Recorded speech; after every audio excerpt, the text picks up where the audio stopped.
USB microphone. Can you get mic test, mic test? Is that right? Yep, working on that now. I don't know why this does this.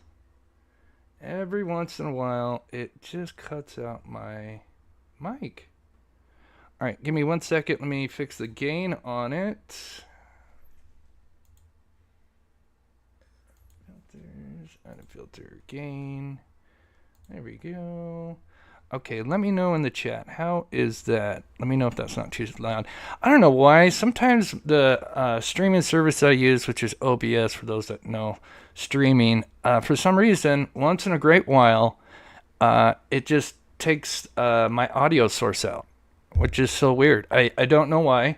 It's there, but it doesn't. It's so weird.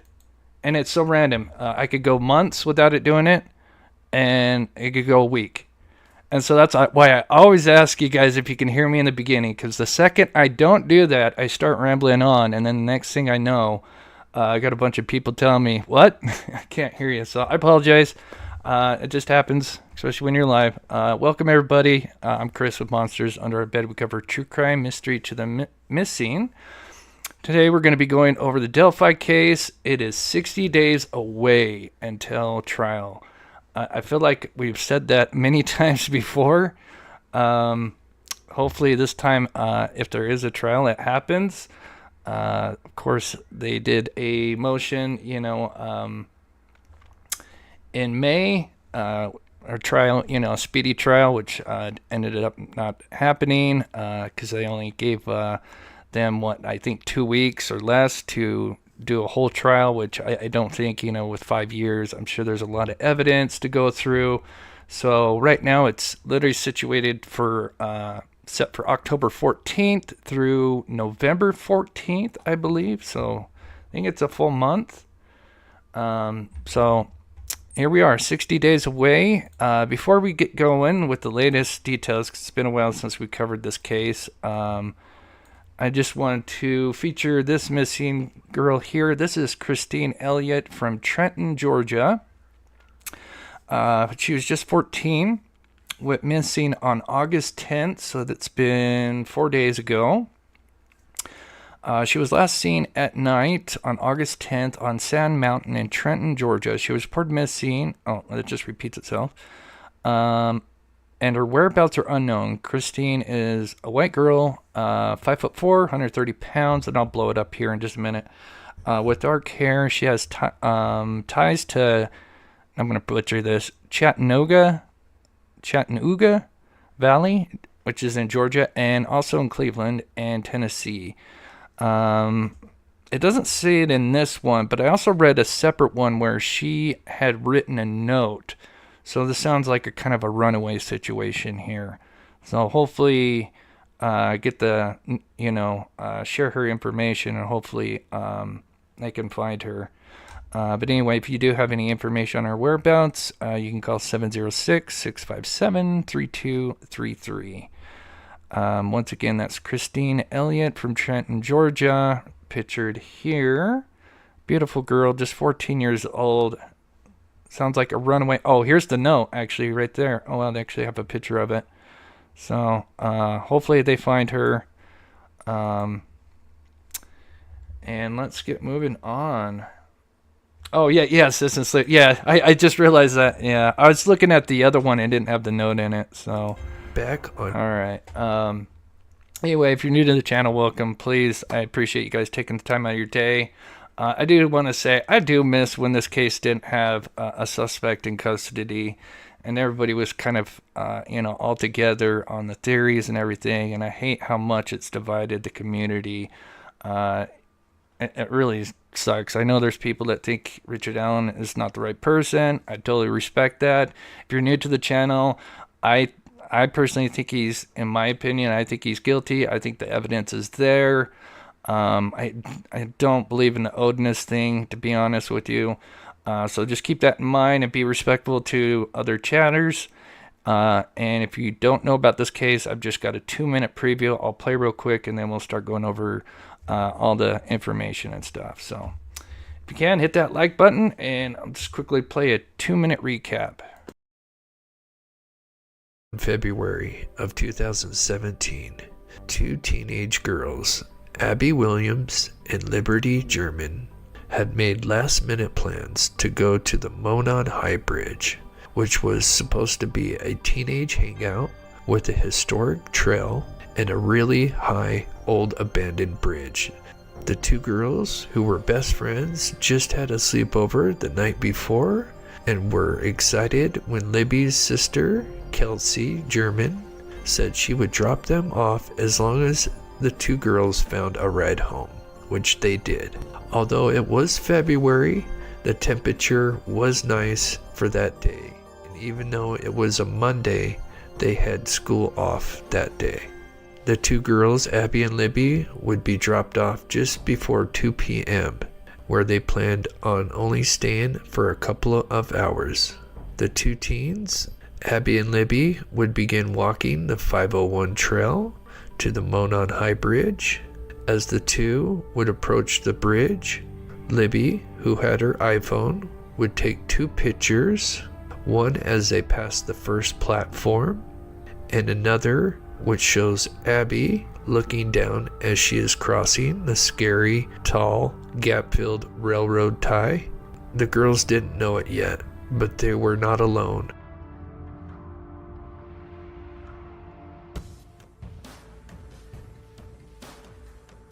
As a few hours would go by, the father of Libby, Derek German, would show up, but the two girls were not at the meetup spot. Thinking that the two teens just lost track of time, he would end up calling Libby's phone. The phone was ringing, but no one was answering. He would begin searching for the two teens, but when running into other people, no one had seen them. Eventually, the authorities would be called out, and this would lead to a search party looking for the two girls. But sadly, there was no sign of them on that first night of the 13th. With the search being called off late that night for safety reasons, it would be resumed early that next day. They brought in helicopters, divers, and many other resources to scour the area. But just around noon that day, they would soon discover a grisly scene.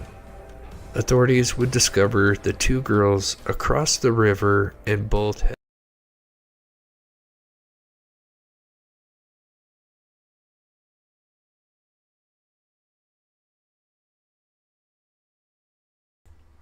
Okay, give me 1 second, guys. Let me, I just realized I can't pull up chat. Let me fix that. It's weird.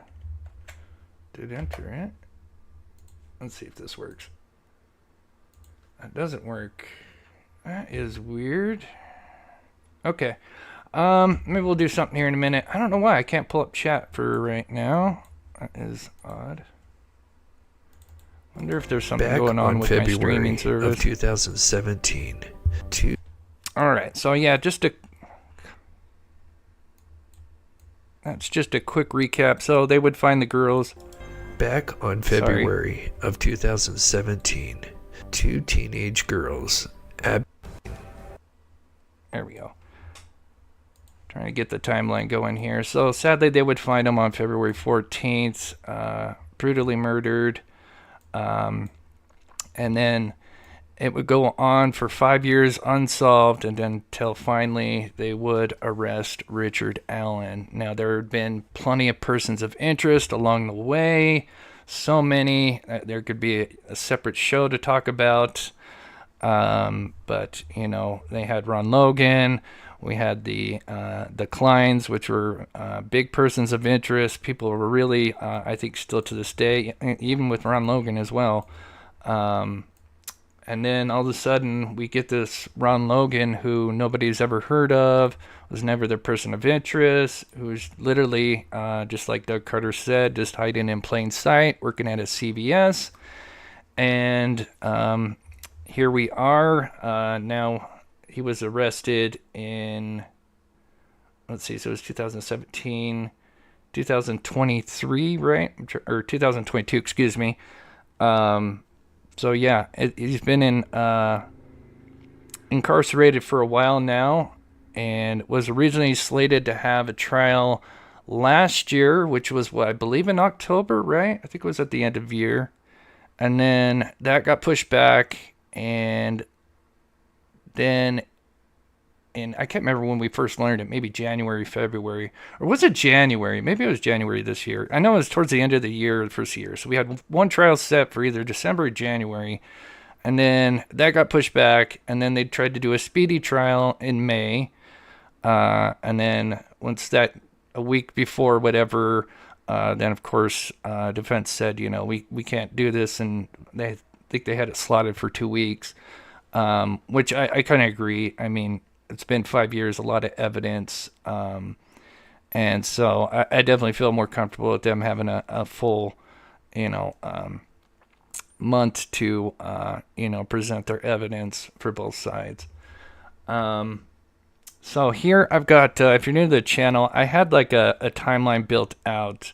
We'll kind of play it as I talk. I'm going to see if I can try to fix my chat, but I'll just kind of briefly go over it. But I do have new information. If you've seen this before, this is something I've kind of built over many, many months of covering this story, especially after the arrest of Richard Allen, kind of putting the timeline according to the probable cause affidavit, where the witnesses were at. I took footage like from this right here. This is footage from Idiot Archive. He's a local out there. Shout out to him. He's got some amazing drone footage of that area there. And this is him driving in his vehicle. This is going down the road just, which is where allegedly Richard Allen would be driving that day, February 13th. Where according to the probable cause affidavit, and that right there is what's known as the Mears parking lot where the girls would be dropped off. And that's kind of what it looked like back in the day. Excuse me. I got a frog in my throat. But if you continued on, then you would have the, let me adjust this a little bit here. There we go. You would pass the Huser Harf store, which is now no longer located there. I think it's located just on the other side now. But originally it was located there, and it had a security camera on it. And you can actually kind of see where it, where the base of it was located, even in this footage, which I point out here. You can kind of see where it was originally sitting at. And so allegedly this camera, according to the affidavit, it captures a black Ford Focus, or a black compact car, depending on, or a black hatchback, I think is what it says. But Richard Allen owned at the time and drove a black 2016 Ford Focus. It's going to have a hatchback to it. And they believe that was Richard Allen caught on camera at 2:17 approaching what would be the old CPS building as he's coming around the curve here.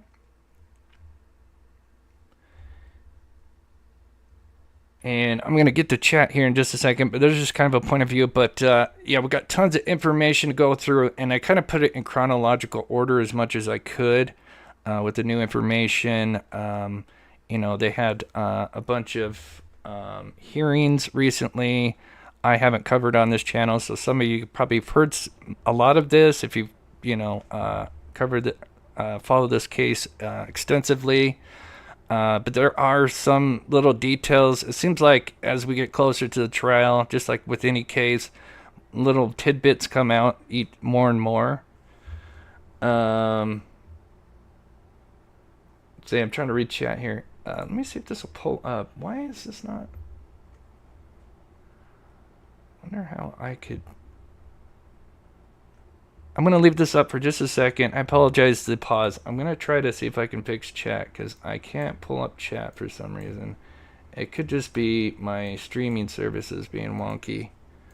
But we're going to see if we can try it again.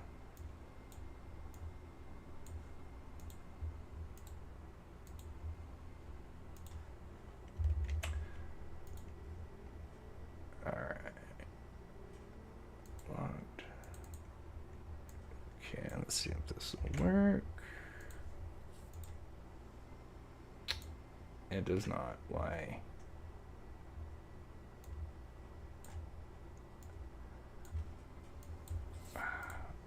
Could be on YouTube's end. I don't know. That is weird. I can't pull up chat. That's a bummer. Anyway, I'm going to read some chat. I'm trying to pull it up on the screen here, but it's not pulling up. That's so weird.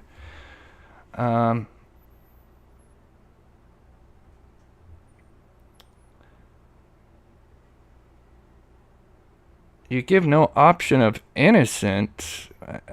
I'm just asking if he's going to trial. I mean, and then you're saying BH did this? Isn't that just being contradictive? I mean, I don't know. I'm sorry. Like I said, I sit on guilty. If you sit on innocent, that's fine. I respect both sides. But I do just ask to be respectful. And yeah, the poll is just asking if he's going to trial. I mean, there's nothing about being guilty or innocent. Now, I don't know. Maybe you're not talking about the poll, but sorry. I wish I could pull up the chat right now, but for some reason it's not letting me. But anyway, moving on. I'm glad we're right here. So one of the things is in the PCA is obviously we had the 4 witnesses that came by.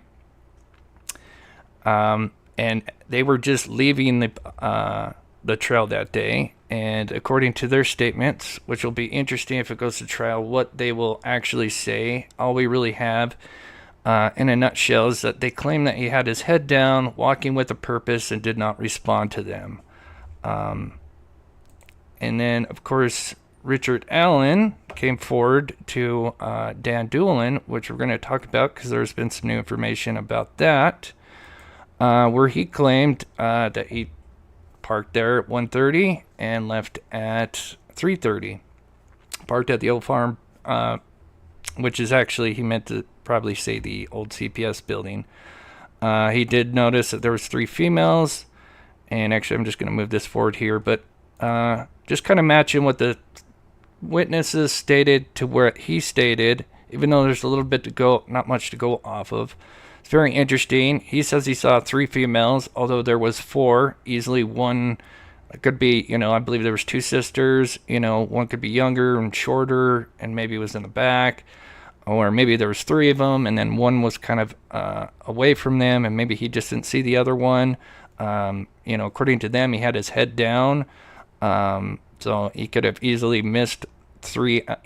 Missed one out of the 4 girls. And that's why he said 3. He even described some of them, what they look like. One was taller, one had brown or darker hair. But some of the things that matched is, I think the numbers 3 and 4 is pretty close. They say that he did not respond to them, and here he is in his statement saying, no, I didn't speak to them. So you've got a bunch of things that kind of, line up, even though there's not a lot to talk about or to match up. But even just with these 2 small statements, he's that does kind of line up with what the witnesses are claiming. Now he claims he's watching a stock ticker on his phone as he walked. So, and according to them, he had his head down while he was walking. So, I mean, there's a lot of things, even in these little tiny statements, that do corroborate each other. But let's talk about Dan Dulin. So Dan Dulin, oops, I just went a little too far, was the one that Richard Allen went to. They're saying, I believe it's rumored to be February 14th or the 15th, that he went to Dan Dulin to take his statement. Now, what's interesting is, why did Richard Allen, obviously he knew there's this terrible, tragedy happening to these girls, and instead of going to meet up, to the police station, which is literally like kitty corner from the CVS, so it's literally a 5-minute walk. You can see it from the parking lot, but instead meets up with Dan Dulin. Now Dan Dulin at the time was a DNR. He was a conservation officer. You see in the PC affidavit that says DNR. That stands for Department of Natural Resources.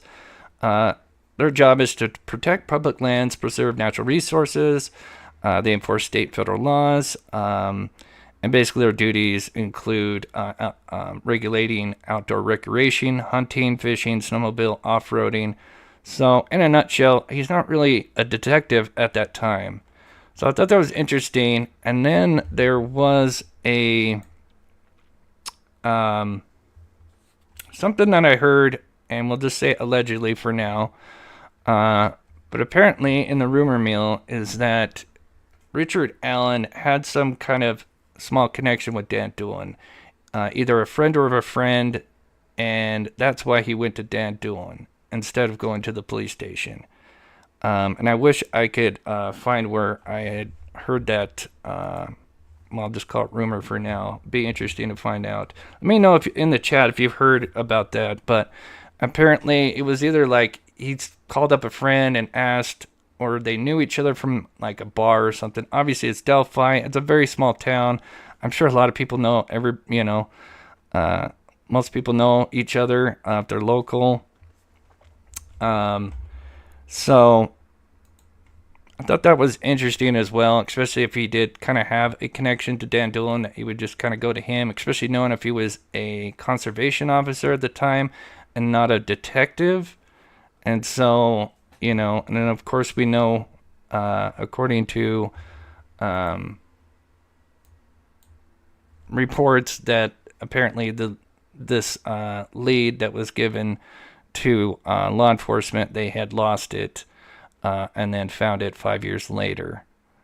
So kind of interesting.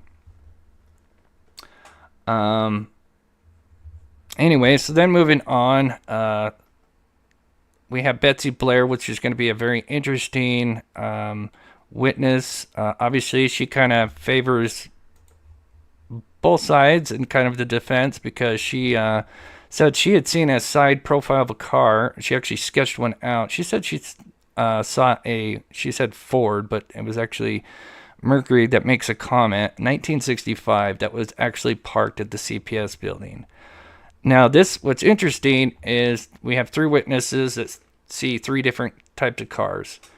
Now, two out of the three are quite similar. They kind of describe, a smaller hatchback-looking car. One says it kind of looks like a smart car. And then the other one, let me back up here. Oh, right there. So one claims a PT Cruiser, small SUV. That's at 210. And then Betsy Blair, she comes in the middle. So this is interesting. She's in the middle. So you have two out of the three that say they see this smaller, darker car. One says possibly purple. Now, none of them ever say that, like, as one witness says, it looks like a PT Cruiser, but doesn't say it's a PT Cruiser. It just looks like that, or a small SUV. And then same with the other witness. He says it looks like a smart car, but doesn't say it's actually a smart car. It just looks like a smart car, dark color. But in the middle is you have Betsy Blair, who sees this anomaly, which is a 1965 Ford Comet. So obviously that kind of favors defense, because that kind of, conflicts with the other two witnesses. But what's interesting is she's kind of in the middle. So yet the first and last witness both kind of see a similar vehicle. So I do wonder if what really happened is there was a Ford Comet, and maybe this random person had parked there between the first and third witness, and maybe it was like turning around, maybe just parked there for directions. And so she did see a Ford Comet, but next to it was the suspect's vehicle. And that's just my theory anyway. Obviously, we won't know until the trial. But let me know what you think in the comments. But that's the only thing that kind of makes sense to me, because she seems pretty adamant. She even made a side profile of this car, saying it had, very sharp angles. As we can see here is a Ford Mercury Comet. And yeah, so I do wonder if that was there, and maybe it's just some guy kind of driving by at the time, and and what she saw is true. It just happened to be somebody else that just kind of happened to park there. Anyway, Betsy Blair, who would then eventually park shortly after the suspect is approaching the bridge, she would start her walk from the Mears lot.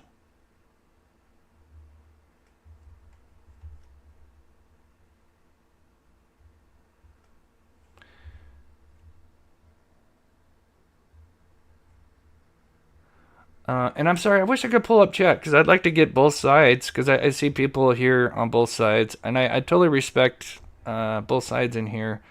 Just ask everybody to be respectful.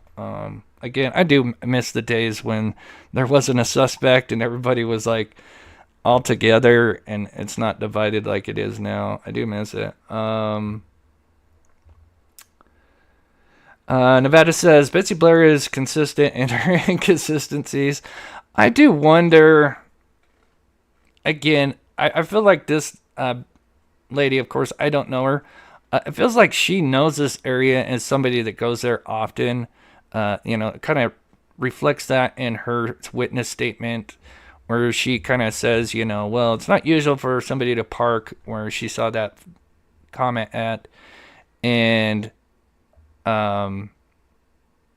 then she also, in one of the, because there's multiple PC affidavits, which was really confusing because there's a lot of them.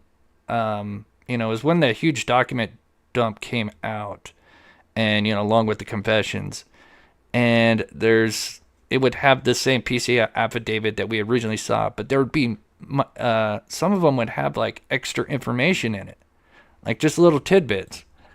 And in one of them, it actually says a little bit more about what Betsy Blair had said. And it kind of, and I think I pulled up here, it says that she was actually returning to finish her walk.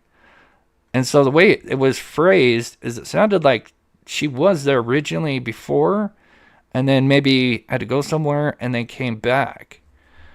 But either way, here are the two statements, and this kind of lines up with Richard Allen's, is he says, hey, I went to the bridge to watch fish, which a lot of people have trouble with because it could be a very murky creek where you can't, doesn't look like you could see anything, although people do say there's times where it's very clear. But to me, I mean, every time I see that creek in footage, it seems very murky, dark, like you couldn't see fish. So I don't know. But he says he goes out onto the first platform. There's 6 platforms. So keep in mind, there's 1, 2, 3, 4, 5, 6. He says he goes on the first platform.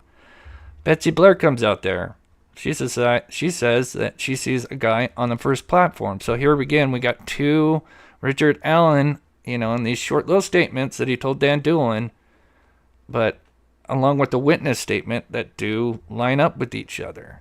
Just little tidbits. Does that make him guilty? No, but, it's just one extra thing that just kind of adds up. And then, of course, she says, well, he's wearing a blue jeans, a blue jacket, which he also claimed he was wearing blue jeans, blue jacket. That also lines up. She says he was approximately 50 feet from him, between each other. And then she turned around. Now, of course, what she would describe would be a much younger man with curly brown hair, looked to be in his mid-20s to 30s, medium build. So obviously that definitely is something that will be interesting to hear more about what she described seeing, because obviously the sketch that came out that's related to her does not look anything like Richard Allen. Where did the curly hair come from? Could it be that he had his hood up and that looked like curly hair, and that he was much further away and maybe kind of had that baby face look from a distance, that she thought he was much younger than he really was? It'll be interesting to see what she says. I think she's going to be a big witness for both sides.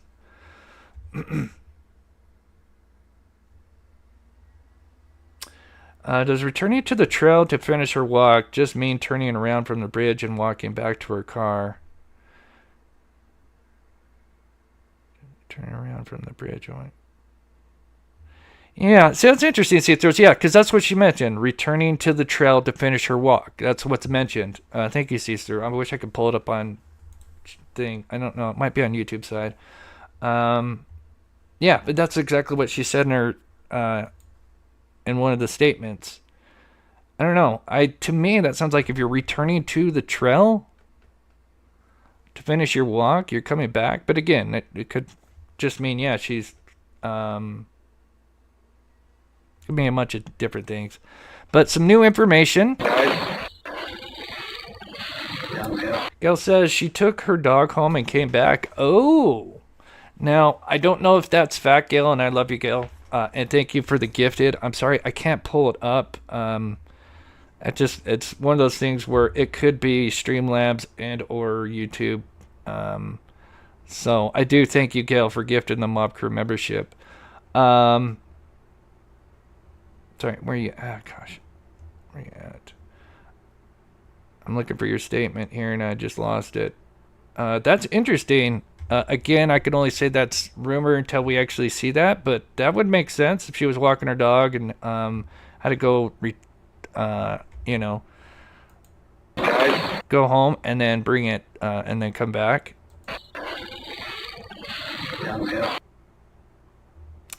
So something newer that we've now learned. So we know the infamous video was taken at 2:13.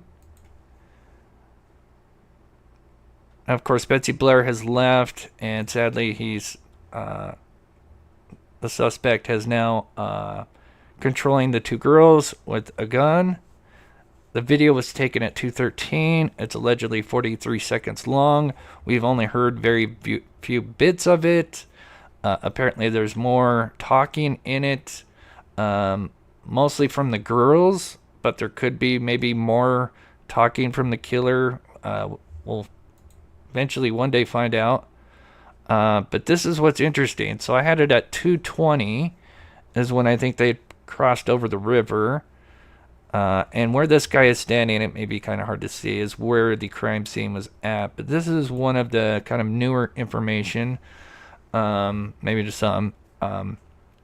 So she records the suspect at 2:13. Now, in recent reports, it says that her phone stops moving at 2:32. So that means that she was likely attacked and unfortunately murdered possibly at 2:32 because her phone stops moving. So it was tracking movement from 2:13 because, they got the geofence, GPS, and the phone is moving. And then at 2:32, 2:32, there's no movement. So from the time he's approaching him until the time that the phone stops moving is 19 minutes. So it's possible that he had dispatched maybe even both, or maybe it's just Libby and then attacked Abby after. But that's interesting. And that sounds about right. I would think maybe 10 minutes to cross over and then 9 minutes. For people that are familiar with the Idaho 4 case, Brian Koberger, or the alleged suspect, was only in there for 8-9 minutes and dispatched of 4 victims in 8 to 9 minutes. Not very long. So but yeah, that's kind of interesting though that we got that little bit of tidbit information that her phone stopped moving.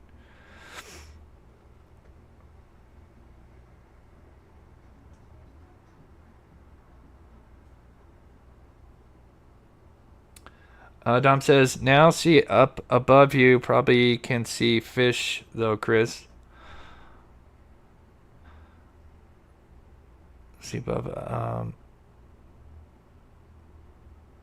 Oh, you mean like further down? See above you. Yeah, I'm sure there's days. I mean, I've seen some shots where that water is clear, but, a lot of the shots that we've seen, it's pretty dirty. But anyway. Moving on, another thing that they talked about is how this alleged F from the defense, but when the photos actually came out or leaked out, it didn't look really much like an F. It looked actually like an L upside down, and that's actually what it is. And so what they stated, because came from Libby, sadly, she, both girls, very traumatic what they experienced, but Libby's injuries were much more severe, and during the hearing, they reported that what they believe is this was Libby, and we kind of speculated this before, is what happened with Libby is that she had likely had, because she had her throat cut, likely had grabbed her throat, from the wound, obviously blood coming out, and the tree would be nearby, and what happened is she just kind of rubbed along the tree and kind of made like an upside down L, and apparently one of the detectives or investigators recreated this, and obviously we've talked about this. We had expert on, Steve, who's done blood spatter analysis, and it came up with the same thing. Now, some other interesting stuff as well, and I'll stop to get to chat here in a second, is so Libby was found naked, and Abby was found wearing Libby's clothing. This was very strange. We found this out in the first Frank's motion. It was actually quite shocking. And it was rumored by the defense that both victims were naked when they were attacked. And this definitely shook up things, for sure. And so when the defense Frank's motion mentioned this, it did create some doubt on how one suspect could be able to put clothing on his victim in this way that they were found, where they claim that both girls were attacked when they were naked or derobed, and then Abby was dressed with Libby's clothing, and it seemed like that they thought that that the killer had dressed Abby up with Libby's clothing, which they felt like it would have taken more people, which I do agree, with wet clothing. That does seem like it would have been some difficulty. But now, according to the recent hearing, that they say that Libby, although Libby was naked when she was murdered, actually Abby was clothed and was actually on the ground when she suffered her wounds. Which that would make more sense. And they say that the blood evidence will reflect that. So it'll be interesting to see. I know that the crime scene photos were leaked. I'd never seen them. I've seen, obviously, like the recreations of them. But yeah, but that's kind of interesting. Moving on. Yeah, if you're just coming in, please hit that like button. 2 months away. Whether you're for Richard Allen or against him, either way, we're going to find out, what really is going on. Then the sticks. They talked about the sticks in the recent hearing as well. Specialists thought that this was just a sign. Of course, they didn't look like this. Obviously, when Court TV came out with this really shook up everything. But it looked nothing like this. Maybe Abby a little bit, but not. It wasn't as the defense kind of made it out to be. It really just kind of looked like some random sticks. There wasn't any direct formation or runes that people could make out. They believed that he was literally just trying to cover them up with a few sticks. Obviously, it took him a whole day to, find the girls. So whatever he did, clearly, because they were right there. There was even one of the guys that, was during the search party said that they were like right there. But unfortunately, the search got called off because, it was dark and I think they were worried about the volunteers, with the bridge, and they didn't want something to happen with the volunteers. So I'm just going to let this run for a minute. There's much more to go over. Alan says, hello, Chris. I was watching your Trump video. Right on. Yeah, there's a lot of people have been interested in that. There's been new footage coming out. So I've been breaking that down. Andrea says, any DNA found? That'll be interesting to find out. We don't know. They hinted maybe, then they kind of said no, and then they kind of talked about like touch DNA. And then there's mention of possible animal hair. Keep in mind that's rumored. So it'll be interesting to find out. One rumor is that that there was animal hair, and as a matter of fact, it's even mentioned in Ron Logan's search warrant that they were looking for certain hairs and fibers. Which, why would you be looking for that if you didn't have those to match up with something? Why would you be looking, especially for animal hair fibers? So, but again, that right now there has no been real confirmation of DNA, especially for Richard Allen.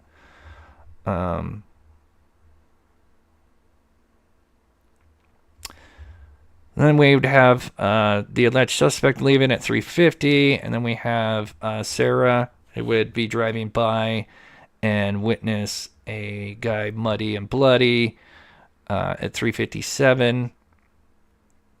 She would be responsible for the first sketch that came out, which more resembled the person in the video. And it was learned that this actually was a combination of what she described and a combination of the guy that was in the video. So that's why he looks much more like the guy that resembles the person in the video. But this was not the first sketch. The first sketch was really Betsy Blair with the younger sketch. But they went with this one until trying to think of the year 2019, when Betsy was brought in and did another interview and said she was 100% sure. I forget the exact phrasing, but she felt confident in her the sketch that they had done. And so that's why in 2019 they released the young guy sketch, which I think really flipped everything on its head and really created a mess, because people didn't know, are we looking for two killers now? And yeah, just what a mess. I think that was probably the biggest mistake in this case ever, was the young guy sketch.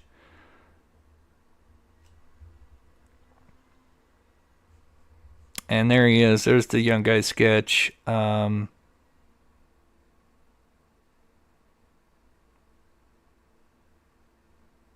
going to put that up for just a minute. So there's more to go through. Let's see. I'm just trying to go through some of this.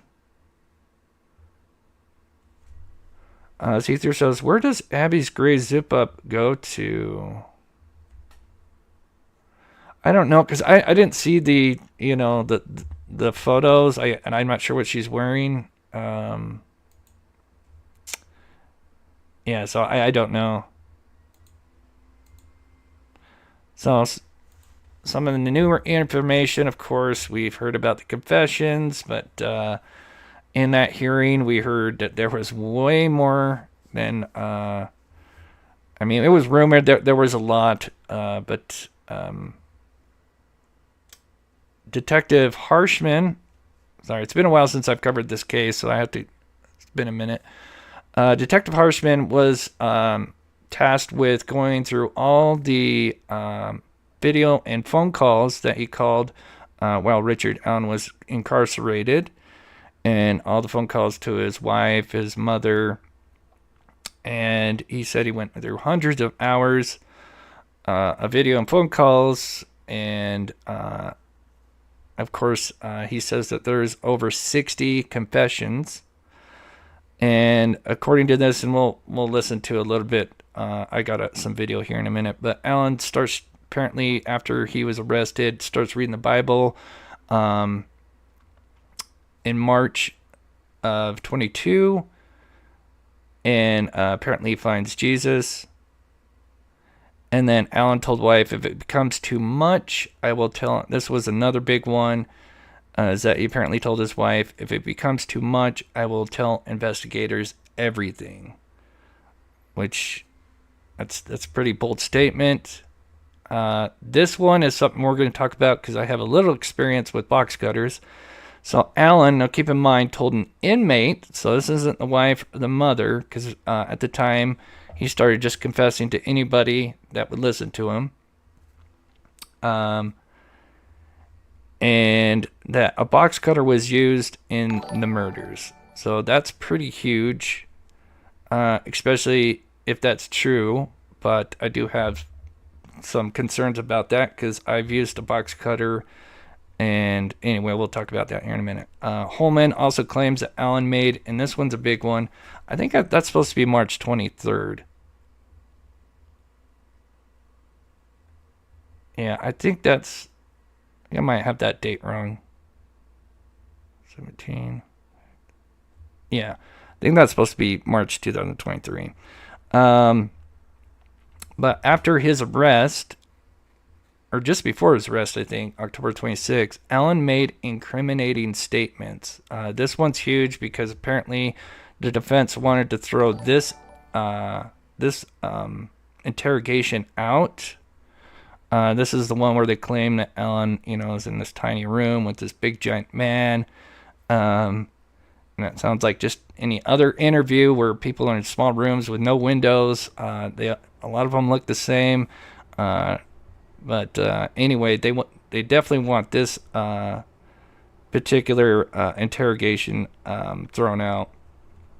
Defense claims this was due to stress and mental health. Is why he was confessing.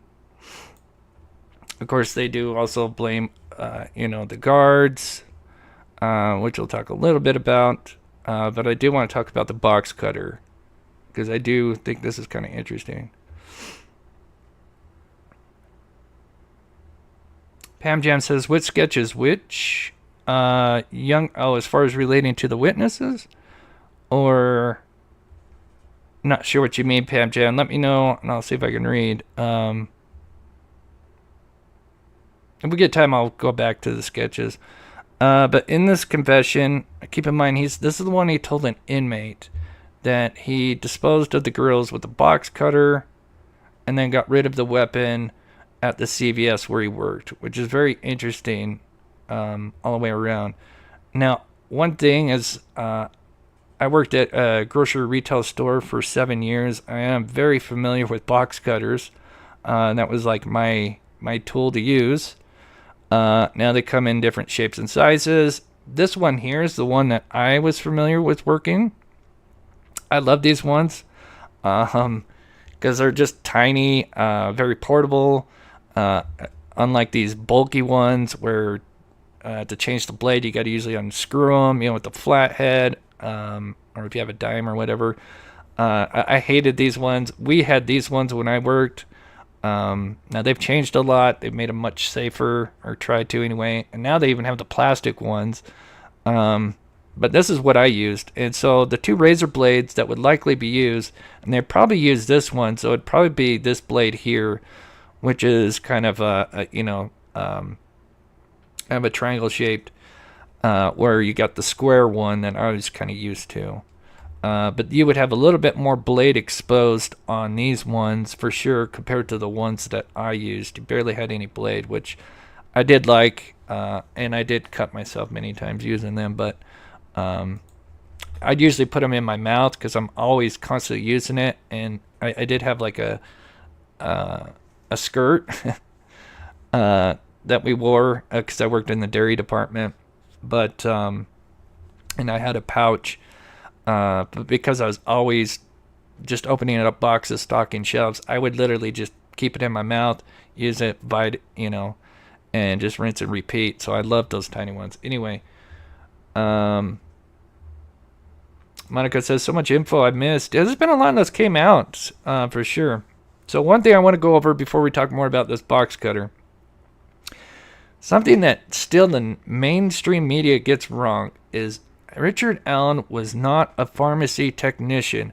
I cannot say that enough. He did not work in the pharmacy. Richard Allen did not work in the pharmacy.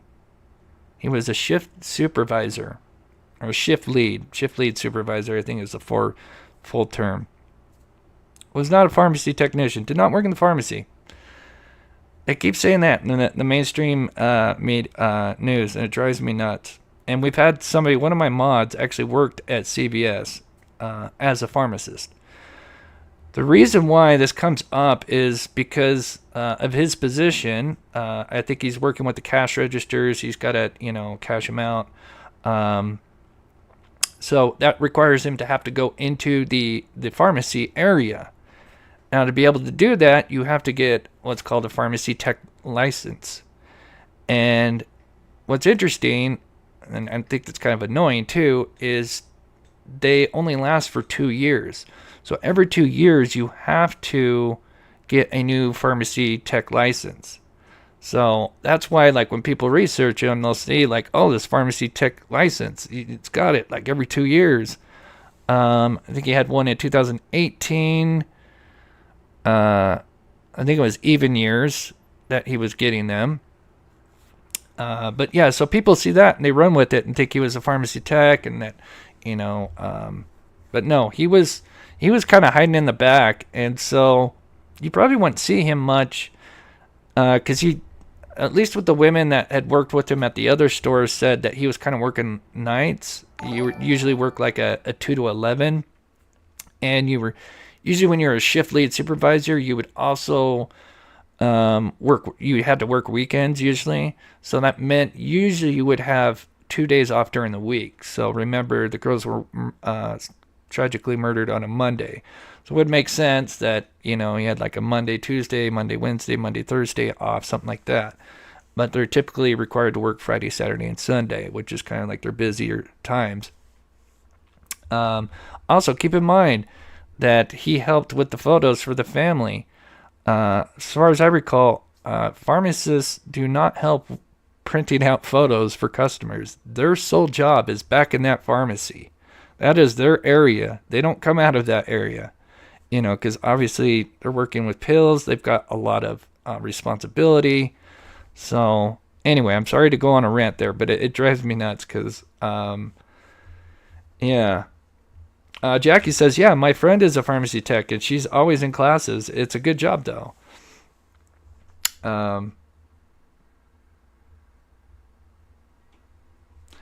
Alan says, I've tried telling people this. Yeah, probably, yeah. Anyway, so, yeah, I think the big one is say, if anybody brings that up and they still think they're on the pharmacy, say, have you ever asked your pharmacist to print photos? I doubt that's happened. Maybe there's a store somewhere, a mom and pop store that happens, but that's not their job.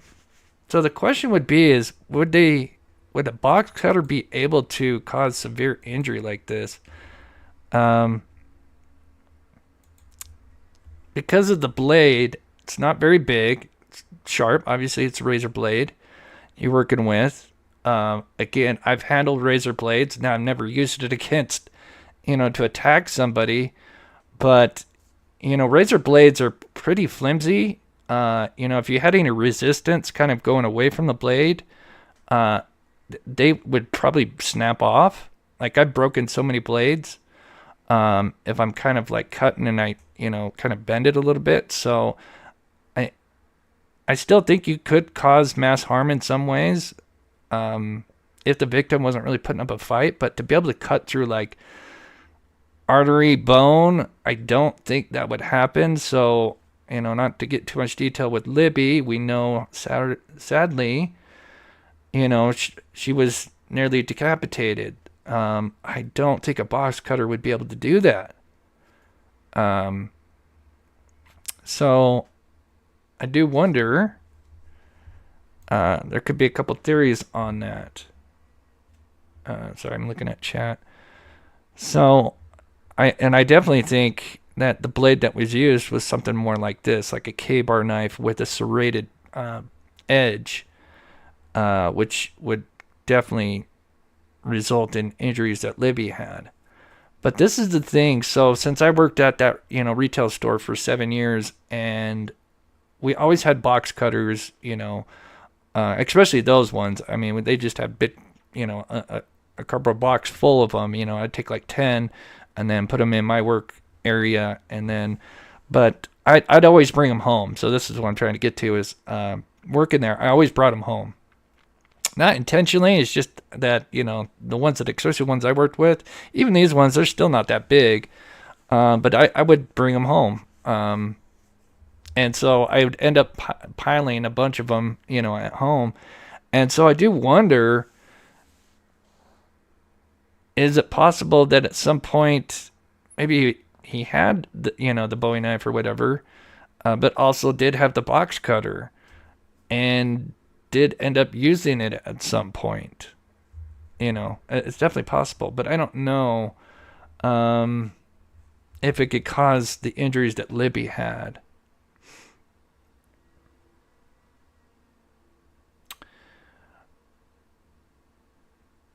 Breck says, "Oh my gosh, I don't know if I can read that. With a box cutter, a local bar. Woo! Wow. With a box cutter? Wow. Yeah, because usually with box cutters, like these ones, I mean, these are the typical ones you see nowadays. They even actually have like the safety thing that comes out. I wish I would have grabbed the picture of that for those that know what I'm talking about. Have like this like safety thing that comes out on the side of it as well. That way, if you don't put it back, the blade, you don't retract the blade, and you put it away, you don't stab yourself. So again, what I'm trying to say is the blade isn't very exposed out, at least with box cutters like this, like the retail ones that work with. Now, of course, they're sharp as hell. I've cut myself more times than I can think and had some nasty cuts. But again, I'm really talking more about Libby's, if you know Libby's situation. I do wonder if, again, I'm not an expert because I've never used them against people, but I do wonder if you could cause that. Not to say you couldn't, but this is the thing that makes me think this was definitely used. So after Allen admitted using a box cutter, a detective went to the CVS to look at the garbage. Now keep in mind, this is over 5 years after the murder. Why? I mean, if he said he disposed of the garbage nearby at the, CVS, I mean, it sounds kind of ridiculous to go search for it 5 years later, right? And also, they would have to have known the medical examiner's report, right? It's been 5 years. Now they have this big arrest, and they're building their case. I'm assuming these, detectives, and I think it was Holman. I could be wrong. Let me know in the chat who is the one that went to the CVS. You would think he'd know the medical examiner's report. So I'm sure they would know if the injuries reflected a razor blade. That's just my opinion. So I do wonder if he did go back to that CVS.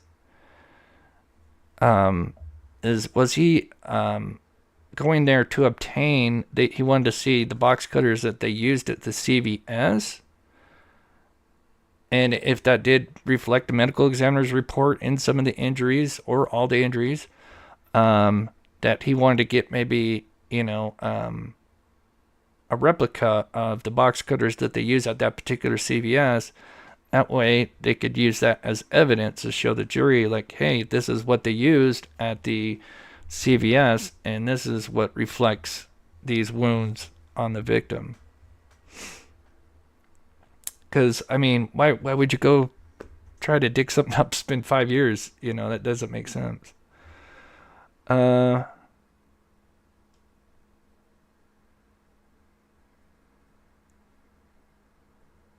Oh, you did experience on the ham hock. You might want to check it out. I mean, I know they're sharp. Again, I don't doubt that it could cause serious harm. So again, it's again, like I said, like I'm saying right here, is they went there. I doubt that they're really trying to look at the garbage. I really do think they were probably there to obtain one of the box cutters there, so as evidence. So yeah. Anyway, we'll find out. But if that's true, I mean, holy hell. I So mean, I would say I that would today, never have guessed that a box cutter was used. If that, of course, we won't know until the trial. But if it was used, I mean, that would be. I mean, everybody thought, some kind of serrated blade, K-bar, at least with the injuries. So, it'll be fascinating if that is true. Delphi Dummies. Hello, hello. That was a good name. Um,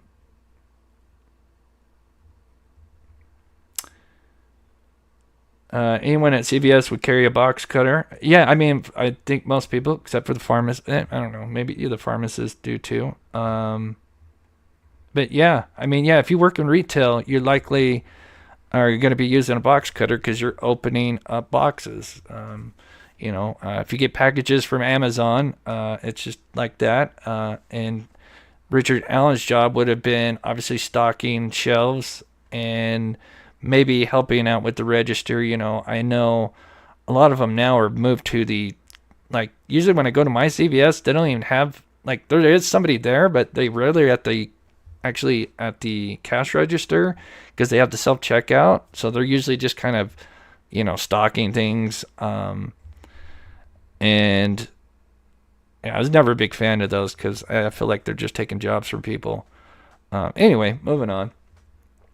So here's some more stuff about the confessions. was a pretty devastating day for the defense team. We learned that. Let me get to Deborah. Oh, I can't pull it up. That bums me out. Deborah, good to see you. Godspeed on your good work with helping families and loved ones. Thank you, Deborah. Yeah, if you don't know, we not only cover true crime, but we do go out and help the missing. We have been searching for Aidan Clune. You can check out the playlist if you're interested. We've been waiting until it kind of cools down to go back out and search for him. But there's many ways to support this channel, which helps me go out and support and look for the missing, which is Venmo, PayPal, Cash App. Anyway, moving on. I know some of these guys that are on screen are not everyone's favorite. But they were there because obviously Judge Gull is not allowing any video cameras or recording devices there. It's such a bummer. I'd be fine just even having a recording that we could, play back for the trial. And I get it, because some ways I get it, especially with it's teenagers, and it's a brutal murder. But I don't know. I think she's being too much of a stickler on that. But anyway, so they were there obviously for the 3-day hearing, which, there was a lot that came out obviously with the confessions. And here's them kind of talking about it if you missed it. This will allow me to catch up on chat. There have been over 60 confessions, many of which have been recorded on video and audio, and some of which actually include a number of specific details about the crime that only the killer would know. And those have been to a myriad of different people, including Alan's wife and mother, including prison staff, including other fellow inmates. But it's not just one person, it's at least 30. So there was a period of time after finding God that Alan was essentially telling everyone who would listen that he was guilty, he was sorry for what he did, and in order to join his family in heaven after dying, he needed to make a clean break of it and explain to everyone what he had done to those two girls in the trails of Delphi that day. Now, did you say 60 alleged confessions? Over 60 was the conservative estimate by Detective Brian Harshman, who was the last witness in today's hearing, but perhaps the most significant because he gave the most details about the case. It was a shocking moment. People in the courtroom, their mouths were agape. It was unbelievable. It was a real game changer. Man, that's crazy. I remember when we heard that there was like possibly up to 5 confessions, and we thought that was kind of wild. Although, of course, everybody was, you know, speculating that could have just been very vague and could have been coerced or whatever. But man, over 60 confessions. I mean, that's a lot. I mean, the biggest thing is if there is information that only the killer would know. Now, some would argue that eventually Alan would receive discovery documents, so obviously he would start to learn. Let's say if he wasn't killer, he would obviously start to learn about what happened. So then, he's just confessing because those details because now he read those in discovery, but he started confessing as early as March. So do keep that in mind. And he didn't get discovery documents until like mid-April or something like that. And keep in mind, they would have been he wouldn't be able to see everything all at once. So he'd just be very slowly learning and stuff. And it's kind of interesting that in April, when he started receiving the discovery documents, that there was even more confessions. And that's when they really started blowing up. Especially this was, after he found Jesus as well. So could maybe be a combination. It was the end of the day, as you know, Vinny, being in a courtroom as the day drags on and you get little breaks and you feel people kind of shifting in their chairs. I was just in court all day with Anya and Kevin. I'm in my hotel room. Hope the shot looks good. It's last minute. So we're in there and it's last minute and he gets called to the stand and he said, I've been in law enforcement 30 plus years, 17 years as a detective. And then you hear what he has listened to, 600 phone calls from Richard Allen, 600, and a lot of confessions, and he was going through exactly what was said, and he was so on point. It was, as Anya and Kevin said, everyone's taken aback by, oh my gosh, that's what was said. Oh my gosh, because as you know, the defense does not want any of the confessions allowed in. And he was just, as a witness, Vinny, as you know, a star witness, I would call him, Detective Brian Harshman. Something that stood out to me, though, because I was on the side of the family. I was sitting next to Becky and also next to Tara and Libby's grandmother and Libby's aunt. And one of the statements that he allegedly made through the phone calls that Harshman has listened to, all 600, was he's sorry for killing Abby. And that is wild. Because obviously the killer had frustration for Libby. She obviously had, both are terrible, but, her wounds were quite severe. And it seems like she's the one that probably fought back against the killer. And so that's interesting for him to apologize if he's the one responsible. Apologize about Abby, but not Libby. That's kind of interesting. Alan says 10% are confessions. Yeah, all it takes is just just one of them, if that has details that he couldn't have known at that time and has never been reported. And that gets presented to the jury, and we know that there's over 60 of them. So how many of them in there have something that has not been, like I said, the box cutter? I would have never thought a box cutter. Again, we don't know until the trial. Again, using box cutters, and I know they hijacked the planes, but yeah, especially just with Libby's injury, I would think there would have been something bigger used. Nothing about Libby. And then I saw Becky cry. And I have a straight view to Richard Allen, straight view. And this was the first time I've seen him in person. And yesterday I was there. And what stood out to me, Vinny, he turned around to us, I'm with the families, and glared and didn't lose the stare. And I said, what's going on to Tara? And she said, oh, he always does this. And he doesn't lose the gaze in your eyes. It's creepy. So, yeah, I don't know if you guys heard about that, but, man, of course, that was quite debated a bit on other channels as well. I think Nancy Grace and even News Nation, her and I think she talked about it mostly that, apparently Richard Allen in these hearings was turning back and kind of staring at the victim's family and people that were sitting near them, kind of giving a kind of a stare down, I guess more like this, which, I mean, I don't know. I don't know what to make of that, but I don't think the jury would take too kindly, especially, seeing that, because that didn't make them feel very good, as she explains there. So, I don't know. Let me see what we got on the votes, and we'll get close to ending it. It's kind of split. So, again, we've got a little bit more to go over.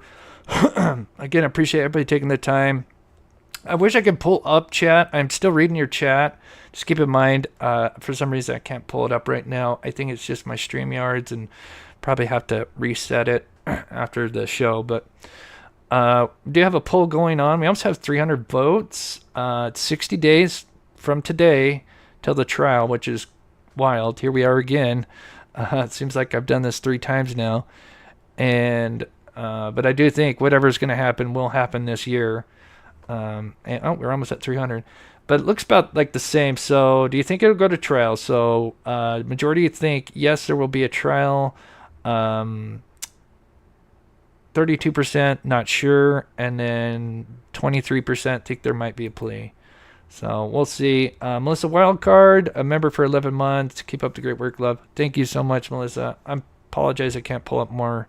To say the least, and it's bizarre. All the comments. And I don't know, maybe it is. Of course, they're trying to allege that he lost his sanity because he was in a prison and not in a jail, which he should be.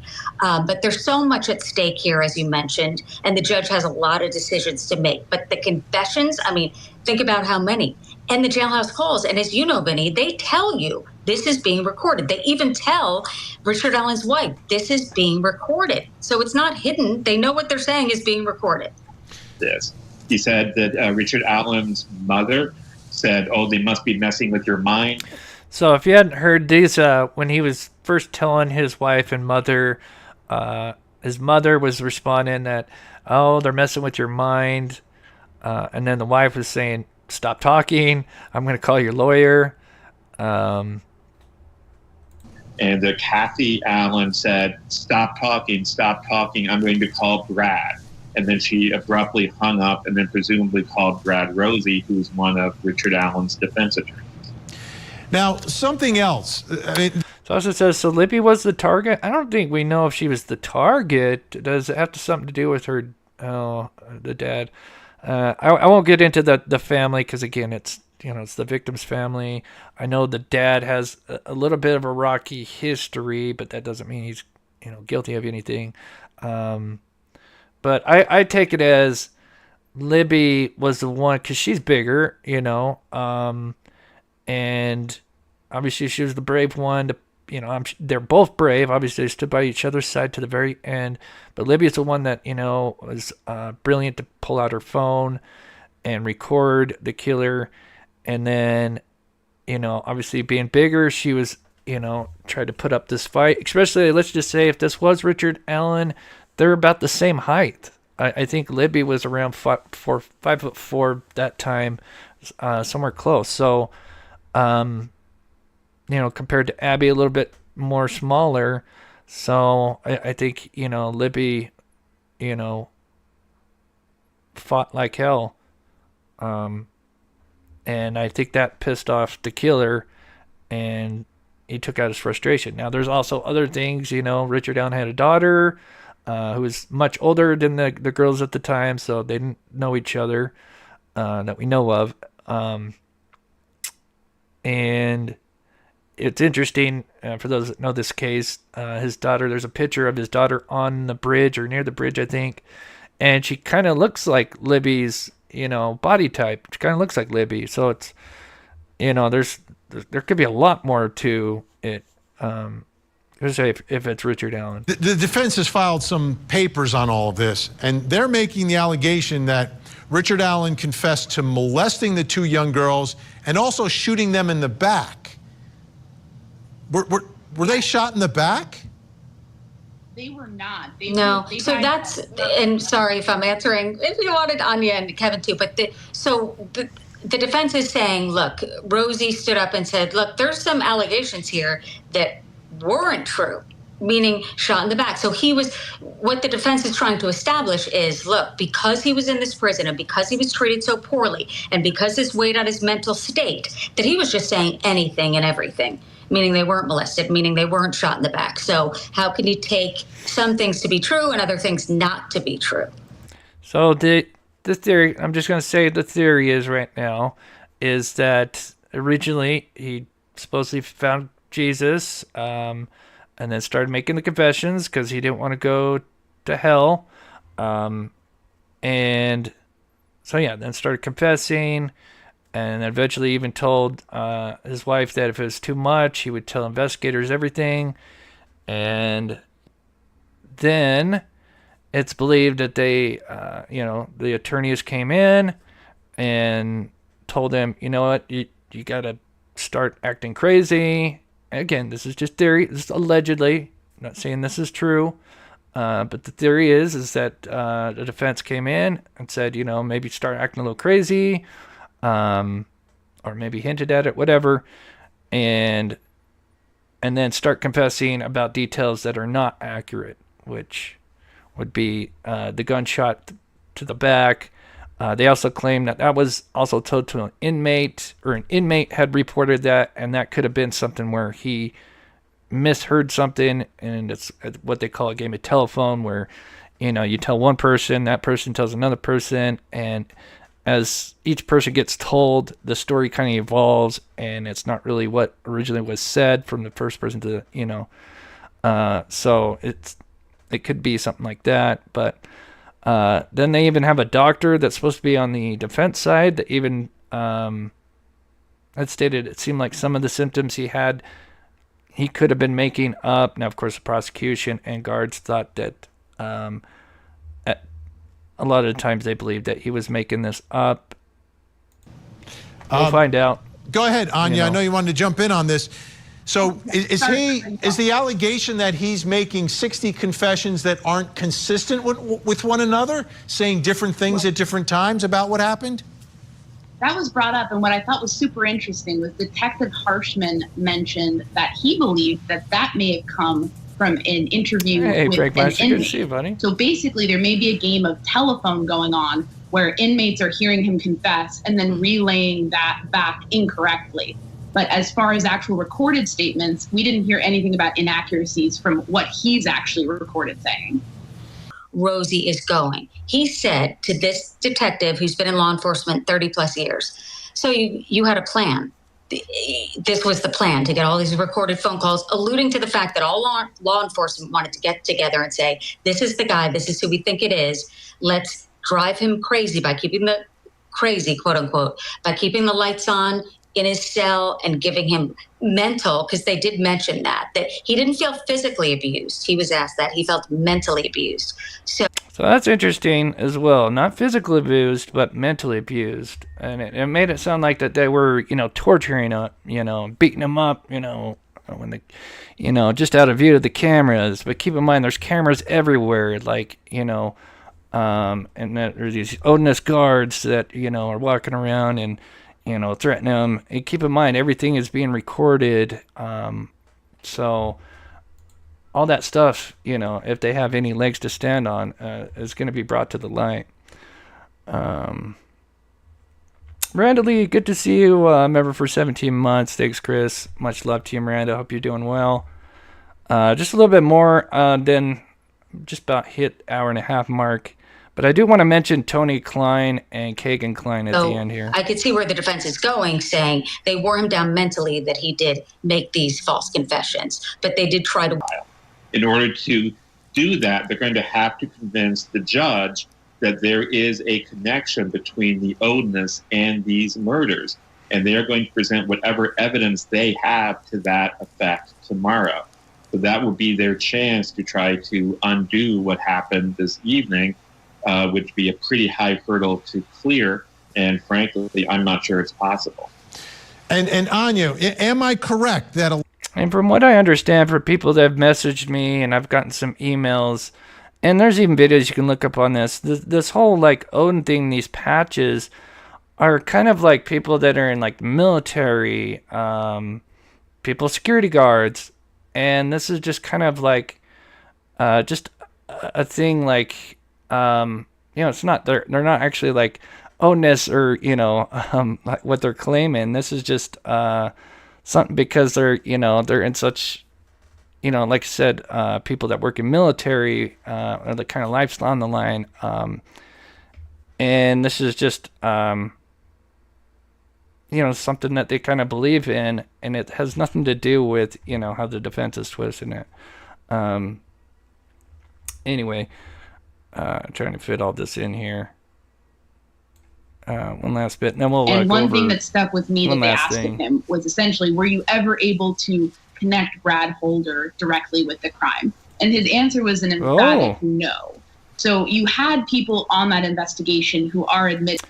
So Freakmaster, I do respect him. He covers Delphi trial. If you're not familiar with him, I check him out. He lives out near that way, and I know he's been going to a lot of the hearings, the ones that he can make, and I do respect his reporting.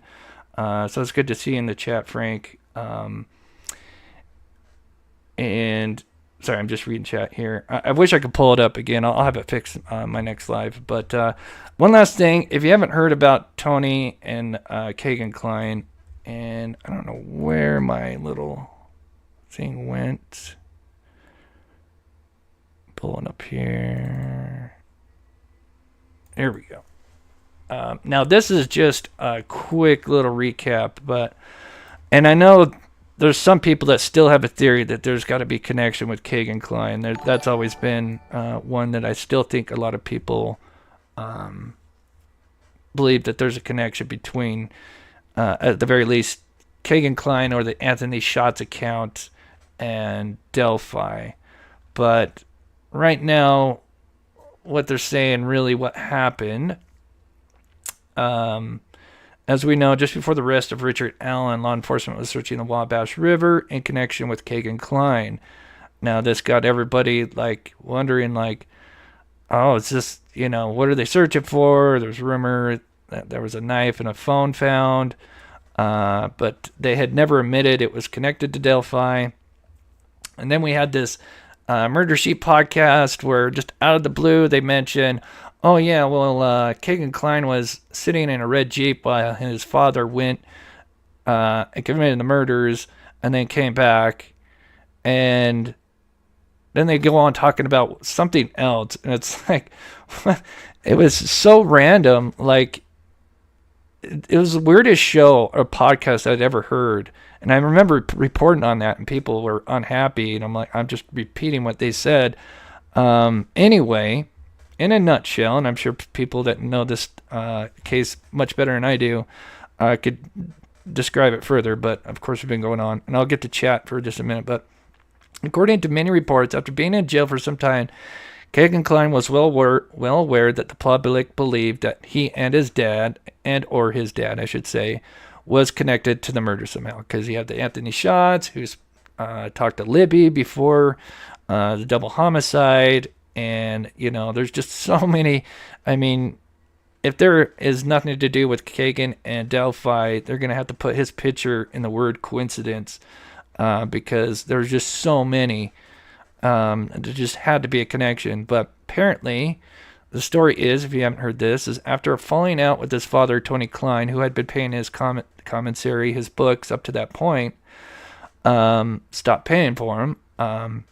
So he decided to tell law enforcement that on February 13, 2017, the day of the murders, that his father drove him in a red Jeep to the Monon High Bridge.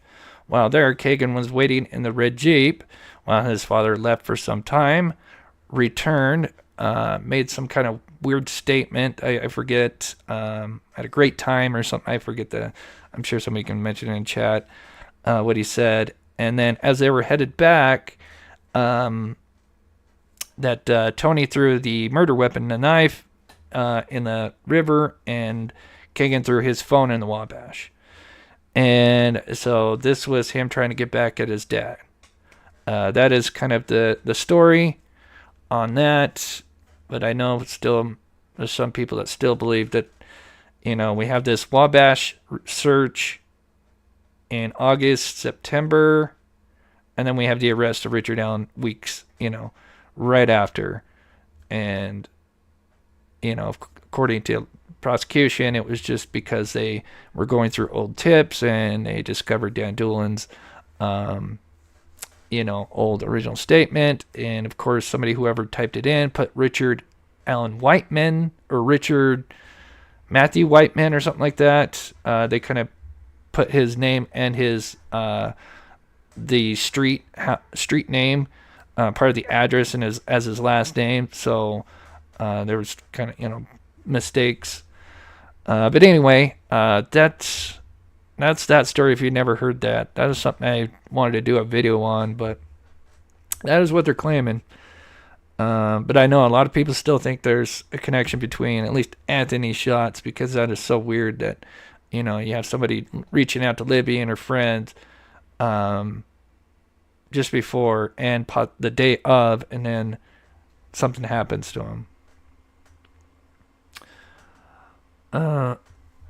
Excuse me. Tiffany says this case is so strange for real. I know. 2 weeks, 2 months away. It's crazy. Well, we'll see what happens. Frank Meister says, I saw you earlier say you don't think it's going to make it to trial. I know, just a couple more updates. I know, especially the people that believe Richard Allen's innocent, unhappy of how Richard Allen was kept in prison, which I do see both sides on it. But if they were trying to protect him, and if he was wanting to possibly, I can't use the S word, trying to self-inflict himself, self-harm himself, that would be terrible if he was in county and they didn't have the manpower like they said, and he just offed himself, or somebody comes in and wants to, become famous and take out the big killer of Delphi, So I see both sides on it. But anyway, they did finally get the motion to get him into, I don't know, Freakmeister could tell.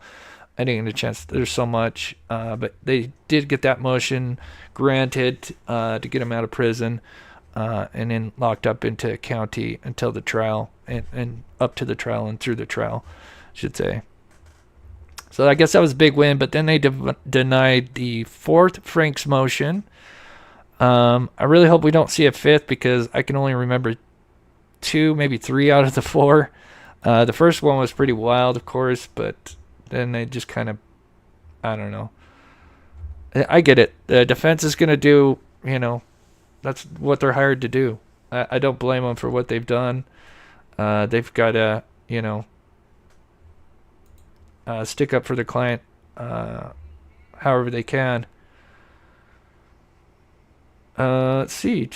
Oh, somebody asked me where I'm in. Yeah, I'm in Salt Lake. Sorry. Yeah, somebody's in Utah. That's awesome. Yeah, I'm in Salt Lake.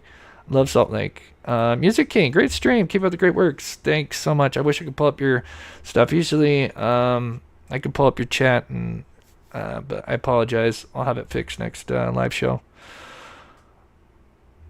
Oh, Frank Meister says he's only missed 1 hearing. Wow. That's awesome. Yeah, so I know he usually goes to the hearing. He'll sometimes go live there or shortly after. So you can definitely go check out his channel. And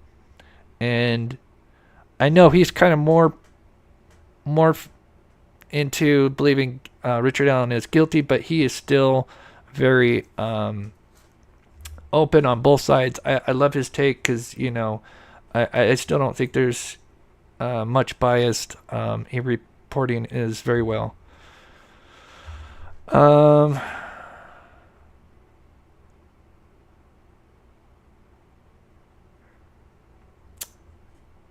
Dang, I wish I could pull up this chat. I hate not being able to pull up the chat so everybody can read. Shane, thanks. Sasha, it's tentacles. Oh, yeah, the tentacle thing. Yeah, that was mentioned. I mean, that still gets people, yeah. When the prosecution, after the arrest of Richard Allen, there's mention of, there's multiple tentacles, and then actors. I mentioned actors, as if there was more than one person involved in it. So, but I mean, with 2 months away, I think if Kagan Klein was involved, I think we would know about it by now, in my opinion. I know the witness list has been kind of, not the entire thing, but it's been kind of leaked out. I think people would know. I don't know. Maybe there'll be more. Maybe there's something more to it that's, after Delphi that we'll learn.